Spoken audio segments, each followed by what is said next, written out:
5 minute के अंदर अंदर मंत्री जी आ रहे हैं। आपसे अनुरोध है कि जल्द से जल्द घर से आए और अपनी सीट ग्रहण करें। धन्यवाद।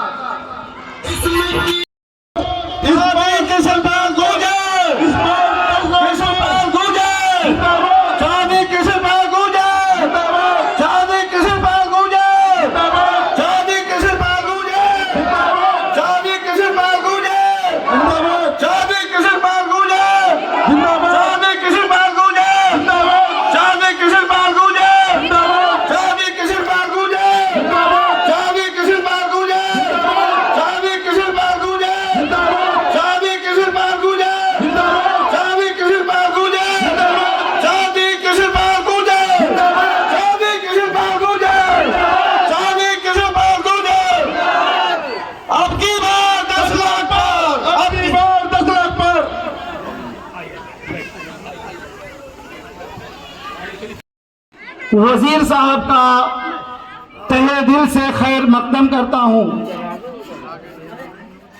मोहतरम किशनपाल गुर्जर साहब हमारे इस फरीदाबाद हलके से एमपी हैं और मिनिस्टर भी हैं। आपने 2014 के आम इंतखाबात में 4,66,000 एतमाद और भरोसा किया है। हमें उम्मीद है कि इस बार हमारे मोहतरम मेहमान साहब का इस्तेकबाल हो रहा है। आप तमाम लोग तालियों से इस्तेकबाल करें, जोरदार तालियों से। चौधरी किशनपाल गुर्जर जी जिंदाबाद जिंदाबाद।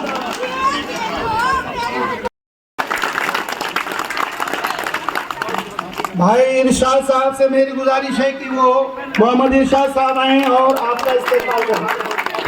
आपका इस्तेकबाल करें।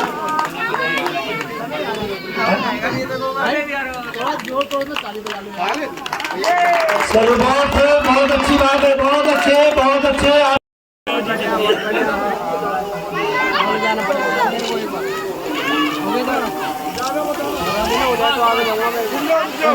सृष्टि की जननी है।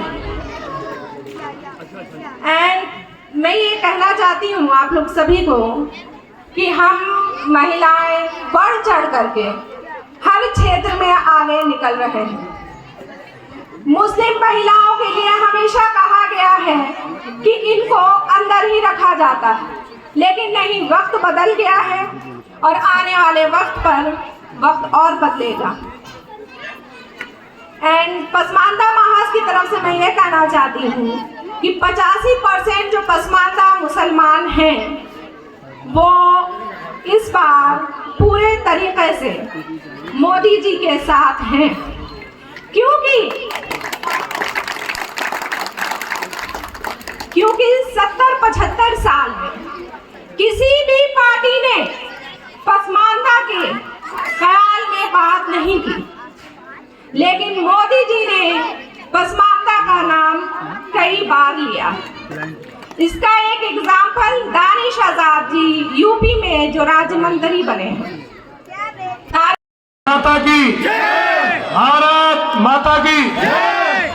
आज सम्मानित मंच पर हमारे फरीदाबाद के लोकप्रिय सांसद, इस क्षेत्र के मसीहा और इस क्षेत्र के पालनहार माननीय मंत्री चौधरी किशनपाल गुर्जर जी और हमारे साथी पार्षद रवि भड़ाना जी, पप्पी चेयरमैन जी, भाटी जी और आई हुई मेरी तमाम माताएं बहनें, आज इतनी बड़ी मीटिंग इस क्षेत्र में हमारे पहली बार पसमानदा मुसलमानों के द्वारा हुई, जिसका श्रेय हमारे भाई को जाता। और आज मुझे लगता है कि हमारे पसमानदा मुसलमानों में भी भारतीय जनता पार्टी और देशभक्ति की जो लहर है, ये मुझे लगता है कि इतनी बड़ी तादाद में माननीय मंत्री किशनपाल गुर्जर जी को इस लोकसभा से जीता कर भेजेगी, जिसमें आप लोगों का भी योगदान सबसे बड़ा होगा।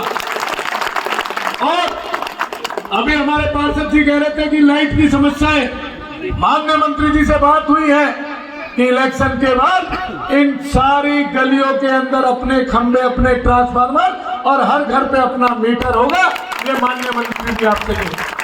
और आने वाली समस्या का जो भी लाइट, रानी, रोड का जो भी आपकी समस्याएं हैं उनका भी समाधान माननीय मंत्री जी करेंगे। आपने देखा कि कितनी बुरी हम लोगों के यहाँ से आने जाने का रोड था। आज जो अगर बांध का रोड है तो माननीय मंत्री कृष्णपाल गुर्जर जी की देन है। अगर इस बसंतपुर गांव को संवारने का अगर इसका तो सारा श्रेय जाता है वो चौधरी कृष्णपाल गुर्जर जी की देन है कि ये पुलिया बनने के बाद हमारा गांव और हमारी कॉलोनी आज एक सौंदर्यीकरण में घूम रही है। आप देख सकते हो कि जिन जिन कॉलोनियों में विकास हुआ, लाइट हो, पानी हो, रोड हो, सीवर हो, अगर इस नहर पार पे अगर बस चलाने की सुविधा की तो वो चौधरी कृष्णपाल गुर्जर है। अगर आज हम बिजली में 24 घंटे इसमें से 22 घंटे लाइट आती है तो उसका भी कार्य एक हमें सब डिवीजन किए करके दिया तो वो माननीय मंत्री कृष्णपाल गुर्जर है। अगर इस क्षेत्र में दर्जनों पुल बने, पल्ला पे पुल बना, नया बांध रोड का पुल बना, नया रोड बना, चाहे वो शेखपुर में नाले बनने की बात हो या इस क्षेत्र में एक ईंट लगने की बात हो। आप देखिए आज दिल्ली जाने के लिए कभी हम तड़पते थे, हमारे पास एक रोड नहीं होता था और अगवानपुर से बसंतपुर आने के लिए हम गड्ढों में से चल के आते थे। लेकिन आज एक सुहाने सफर का, एक सुहाने रोड का, एक सुंदरीकरण देखते हैं। अगर उन गड्ढों से निजात दिलाई तो वो माननीय मंत्री चौधरी कृष्णपाल गुर्जर। अगर इस क्षेत्र में इस्माइलपुर से अगर दिल्ली जाना हो, अगवानपुर से दिल्ली जाना हो और उसे भी छोड़िए, आज तो ऐसा एक रोड है अगर शेखपुर में भी जाम हो, इस्माइलपुर ठेके पे भी जाम हो तो दुर्गा बिल्डर से हम मीठापुर और जैतपुर चले जाते हैं और अपने सराय चले जाते हैं। इन रोडों को बनाने वाले भी माननीय चौधरी कृष्णपाल गुर्जर है। अगर मैं ज्यादा बातें कहूं तो माननीय मंत्री को और जगह भी जाना है, लेकिन आपसे इस बेटे की अपील है और आपने मुझे बताया, हमारे भाई ने कहा कि हमारे पचपन्ना मुसलमान मीटिंग करना चाहते हैं, लेकिन अगर जिस भरोसे से आपने माननीय मंत्री जी को बुलाया है तो एक एक वोट इस क्षेत्र की माननीय मंत्री कृष्णपाल गुर्जर जी और मोदी जी और कमल के फूल पे जानी चाहिए। सारी माताएं बहनें हाथ उठा के विश्वास दिलाएंगी इस भाई को कि एक एक वोट कृष्णपाल गुर्जर की होगी।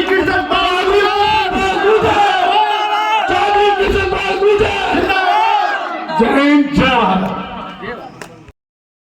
आज की सभा में हम सबके बीच उपस्थित हमारे यहाँ के लोकप्रिय निगम पार्षद भाई रवि बढ़ाना जी, साथ के ही लगते दूसरे वार्ड नंबर 24 वार्ड 25 है उससे हमारे पार्षद भाई रवि बढ़ाना जी, भाई पप्पी चेयरमैन जी, हमारे जिले के युवा मोर्चा के अध्यक्ष शोभित अरोड़ा जी, हमारे जिला के ही अल्पसंख्यक प्रकोष्ठ के मोर्चा के अध्यक्ष भाई फहीम अहमद जी, नईम भाई जी, इमरान भाई जी, यूनुस भाई जी, रियाज भाई जी और बेटी रूहाना अनवर जो अभी आपके बीच में बात करके गई है, और आज के इस कार्यक्रम में उपस्थित भाइयों बहनों प्यारे बच्चों,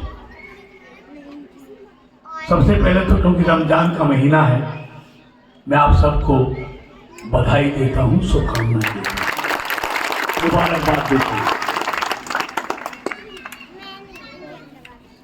चुनाव का मौसम है, हर 5 साल बाद ये लोकतंत्र का सबसे बड़ा त्योहार आता है जब हम अपने मत से अपनी नई सरकार बनाते हैं, नया नुमाइंदा चुनते हैं।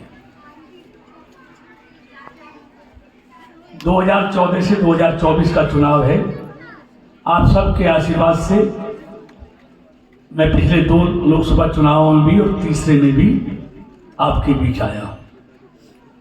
इससे पहले भी इस इलाके में मैं 3 मर्तबा विधायक रहा हूं यहीं से, उससे पहले निगम पार्षद रहा हूं और मेरी शिक्षा भी जामिया यूनिवर्सिटी में हुई, आप जानते हैं। बातें बहुत हैं लेकिन पिछले 10 सालों में आप देखेंगे मोदी जी ने एक वाक्य कहा था कि मेरी सरकार इस देश के गरीबों को समर्पित सरकार। और गरीब में तो हर कोई आता है, हिंदू हो, मुसलमान हो, सिख हो, ईसाई हो, कोई भी हो। और मोदी जी ने जो गरीबों के लिए योजनाएं बनाई, अगर 81 करोड़ लोगों को 5 किलो अनाज हर महीने मुफ्त देते हैं तो उसमें आप बताइए कोई भेदभाव होता है? सबको मिलता है ना राशन का। उसमें ये तो नहीं देखते ना भाई ये हिंदू है, ये मुसलमान है, ये सिख है, ये ईसाई। अगर मोदी जी ने एलपीजी के कनेक्शन दिए, गैस कनेक्शन मुफ्त में 11 करोड़ महिलाओं को, तो मुझे लगता है कि मंत्रियों सबसे ज्यादा मेरी मुस्लिम बहनों को कनेक्शन मिले हैं उसमें, तो उसमें भी नहीं देखा ना उसमें कौन किस धर्म का है, किस जाति का है, वो सबको दिए जिसको जरूरत है। अगर आज 14 करोड़ों में नल से जल पहुंचाया है गांवों में, तो गांव के हर घर में पहुंचाया है, उसमें कभी ये नहीं देखा कि किसका घर है। आप सबका यहाँ आए, आप लोगों का तहे दिल से धन्यवाद।